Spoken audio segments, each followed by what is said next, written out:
prazer para mim estar aqui participando do projeto Santa Memória da nossa Santa Casa de São Paulo, lugar que eu frequento desde 1974, quando eu entrei na faculdade. Eu sou Paulo Pac, da 12ª turma aqui da faculdade, e eu havia ingressado em outras faculdades boas também. Eu havia ingressado na Unicamp, várias aqui em volta, e eu optei pela Santa Casa porque os tijolinhos, né, como todo mundo diz, eles acabam atraindo a gente e fazendo parte realmente da nossa vida. Hoje meu relacionamento com a Santa Casa é dos mais antigos que eu tenho com o que me é caro, né? Só meus irmãos e minha mãe, que eu tenho um relacionamento mais antigo do que o que eu tenho com a Santa Casa. O resto tudo, mulher, filho, amigos, tudo praticamente que eu tenho hoje vieram depois da Santa Casa. Então, depois da minha família, a Santa Casa é a entidade mais introjetada na minha alma, no meu espírito, na minha cabeça. Então, a gente sente que ela faz parte da gente e, felizmente, a gente faz parte da Santa Casa também. Eu escolhi ser médico porque eu tinha avós médicos.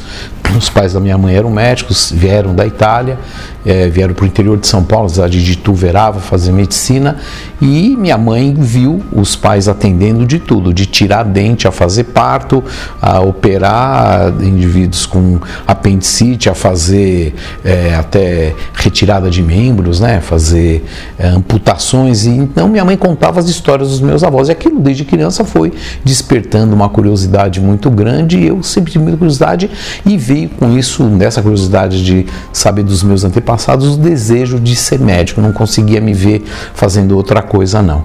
Aí ingressei na faculdade, foram anos maravilhosos, né? 6 anos incríveis, e esses anos eu fiz grandes amigos, a gente se divertia muito, a gente estudava muito, a gente participava muito das competições das Intermed. Eu tive uma luxação de ombro na Santa Paulimed, jogando handball contra a Paulista, e desde então meu ombro nunca mais foi o mesmo. Eu me recusei a operar, fiz fisioterapia e fiquei realmente com medo até por uns anos de botar a camisa, que toda hora o ombro luxava. Eu acho que com o envelhecimento as estruturas foram ficando mais rígidas, não luxa mais o ombro, mas é uma sequela de uma Santa Paulimed. Então foram anos incríveis, os anos da faculdade. Depois eu fiz a residência aqui em pediatria, fiz os 3 anos, eu fui o primeiro R3 de neonatologia da Santa Casa no ano de 1983, porque em 1980 eu fui fazer exército. Então agora dia 21 de dezembro de 2019 a gente faz 40 anos da nossa colação de grau. Foi uma formatura diferente das outras, com os detalhes em que assim, não participou assim, um patrono, um paraninfo tradicional, porque havia um movimento político na faculdade e a gente se desentendeu com o pessoal da fundação. Então foi uma formatura diferente, não cabe aqui a gente descer em detalhes, mas foi uma formatura em que as famílias participaram e tudo mais. Foi lá no INB, como sempre era.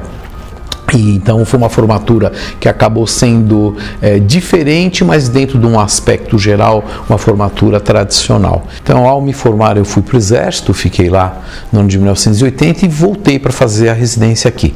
E eu fui o primeiro R3 em neonatologia da Santa Casa em 1983. Depois disso fiz meu mestrado aqui na faculdade, depois fiz o doutorado aqui na faculdade, e no meio disso, em 1985, o professor Abrão Berezin, que era o professor de neonatologia da faculdade e chefe, né, da unidade neonatal, me convidou para eu substituir a doutora Berta Luz, que era uma das assistentes da área de neonatologia. E a partir de então eu fiquei aqui como assistente, depois virei professor da faculdade.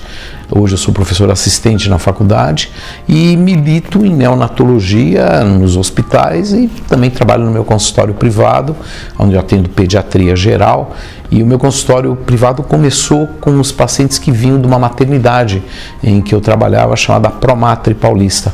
A Promatre Paulista ela não tinha uma unidade de terapia intensiva neonatal, até porque nos anos 80 pouca gente fazia neonatologia. E eu fiz um curso de neonatologia fora do Brasil, e quando eu voltei souberam disso e me pediram para eu montar a UTI neonatal da Promatre. Eu montei essa UTI, isso foi no começo dos anos 80, fui chamando amigos, colegas para fazer parte, e a gente montou a equipe. E hoje a UTI da Promatre é uma UTI muito grande, tem mais de 70 leitos, vive cheios os leitos, é uma UTI de excelência que atende muitas crianças. Eu já não faço mais parte dessa UTI, eu agora trabalho só com os bebês normais da Promatre, mas eu tenho assim muito orgulho de dizer que eu fundei a unidade de terapia intensiva da Promatre Paulista, que hoje é uma das melhores do Brasil, inclusive.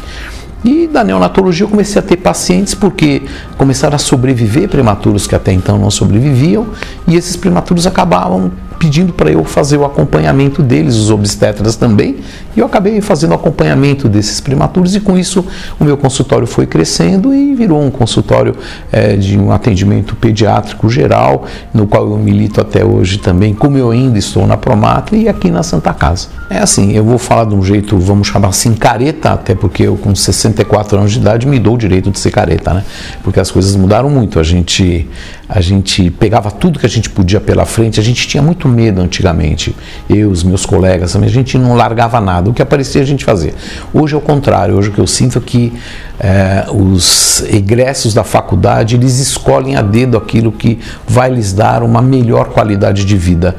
Não se pensa muito hoje em sacrifícios pessoais. Essa é a sensação que eu tenho de viver com o pessoal mais jovem. Um ou outro acaba se destacando por ser mais dedicado, por ser mais afeito à dedicação sem pensar no seu bem-estar mesmo. São poucos, infelizmente. Hoje eu sinto que a geração que vem por aí, e sinto isso em todos os campos, vejo isso nos meus filhos, inclusive, prezo muito mais pela sua qualidade de vida, por aquilo que eles entendem que vai ser mais tranquilo para eles e que não vai exigir uma demanda pessoal muito grande, um sacrifício pessoal muito grande. Então, o que eu digo aqui dentro desse contexto, quem se dedicar um pouquinho mais, quem for um pouco mais tiver um pouco mais de afinco ao trabalho, vai acabar se saindo muito bem, porque o que a gente vê hoje, infelizmente, é uma realidade que todos os que assim, são meus contemporâneos concordam também, é um certo desinteresse em algo que demande esforço e sacrifício e dedicação pessoal. Hoje eu sinto que o pessoal quer uma vida mais mole, mais tranquila. Eu não tenho dúvida que nós ainda formamos excelentes médicos.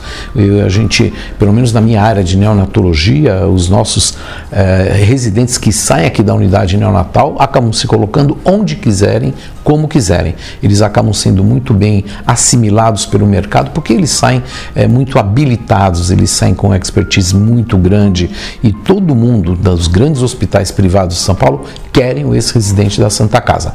Isso em neonatologia, com certeza. Em outras áreas da medicina, a gente sabe também que o ex-aluno da Santa Casa, ele é tido como uma pessoa que resolve, porque aqui a gente sempre teve que resolver. Aqui a gente sempre teve um número muito grande de pacientes para os quais a gente deve dedicar o nosso cuidado e a nossa gratidão até, porque é com eles que a gente aprendeu e aprende, e se Deus quiser vamos continuar aprendendo. Então essa gratidão pelo nosso paciente, que na Santa Casa ele é abundante, em qualquer área que você vá, sobra paciente. Então essa diversidade e esse número muito grande de pacientes faz com que o médico que sai da Santa Casa saia geralmente sabendo fazer medicina.